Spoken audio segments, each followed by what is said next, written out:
कहानी पुरानी हवेली का राज। गांव के बाहर जंगल के बीचों बीच एक पुरानी हवेली थी। उस हवेली को कालिका हवेली कहा जाता था। गांव वालों का मानना था कि वहां रात के समय कुछ अजीब घटनाएं होती हैं। कहते हैं जो भी उस हवेली के अंदर गया वह वापस नहीं लौटा। रवि और उसके 3 दोस्त सीमा, कर्ण और पूजा बहुत ही जिज्ञासु थे। उन्हें किसी भी चीज की तह तक जाने में मजा आता था।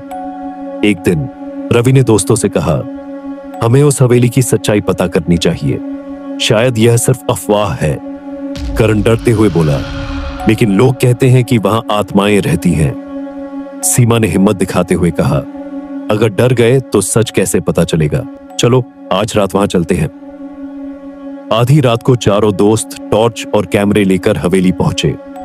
हवेली की दीवारों पर बेलें चढ़ी हुई थीं, खिड़कियां टूटी हुई थीं और हवा के झोंके से दरवाजा खड़खड़ा रहा था।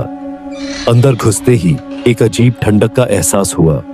पूजा ने कहा, यहाँ का माहौल अजीब है, चलो जल्दी सब कुछ रिकॉर्ड करके चलते हैं। जैसे ही वे आगे बढ़े, एक कमरे से धीमी धीमी आवाज आने लगी। आवाज मानो किसी के रोने की थी। कर्ण डर कर रुक गया, लेकिन रवि ने कहा, शायद कोई मदद मांग रहा हो, चलो देखते हैं। वे आवाज के पीछे पीछे चलने लगे। जब वे कमरे के पास पहुंचे तो दरवाजा अपने आप खुल गया। कमरे में एक पुराना झूला था जो बिना किसी के झूले झूल रहा था। दीवार पर खून से लिखा था, यहां से वापस जाओ वरना तुम भी खत्म हो जाओगे। सीमा ने डरते हुए कहा, यह कोई मजाक नहीं है, हमें तुरंत यहां से निकल जाना चाहिए। तभी झूले पर बैठी एक सफेद साड़ी में महिला दिखी। उसका चेहरा धुंधला था और उसकी आंखें गहरे लाल रंग की थीं। रवि ने धीरे से पूछा, तुम कौन हो? महिला ने कर्कश आवाज में कहा, तुमने यहां आने की गलती की है, अब तुम सब मुझसे नहीं बच सकते। महिला गायब हो गई और दरवाजा जोर से बंद हो गया। चारों दोस्तों ने भागने की कोशिश की, लेकिन हवेली का हर दरवाजा बंद हो चुका था। अब वे एक बड़े हॉल में थे। वहां एक पुरानी डायरी पड़ी थी। डायरी में लिखा था कि इस हवेली की मालकिन कालिका देवी एक तांत्रिक थी। वह अमृता पाने के लिए काले जादू का प्रयोग करती थी, लेकिन एक दिन गांव वालों ने उन्हें पकड़कर जिंदा जला दिया। उनकी आत्मा ने प्रतिज्ञा ली थी कि जो भी इस हवेली में आएगा वह उसे मौत के घाट उतार देगी। डायरी पढ़ते ही कमरे की दीवारों से खून टपकने लगा।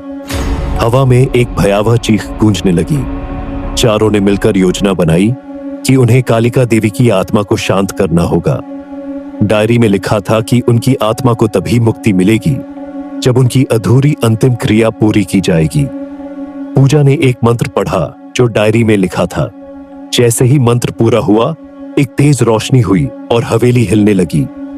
आत्मा ने आखिरी बार चिल्लाते हुए कहा, तुम लोग बच तो गए, लेकिन मेरी कहानी यही खत्म नहीं होती। अचानक सब कुछ शांत हो गया। दरवाजे खुल गए और चारों किसी तरह बाहर निकल आए, लेकिन जैसे ही वे मुड़े, देखा कि हवेली गायब हो चुकी थी। गांव वाले उनकी बातों पर विश्वास नहीं कर सके, लेकिन चारों को पता था कि उन्होंने एक खतरनाक सच का सामना किया था। कुछ दिनों बाद रवि के घर के दरवाजे पर उसी महिला की एक छाया दिखाई दी। कहानी वहीं खत्म होती है, लेकिन यह सवाल छोड़ जाती है, क्या कालिका देवी की आत्मा वास्तव में मुक्त हुई थी?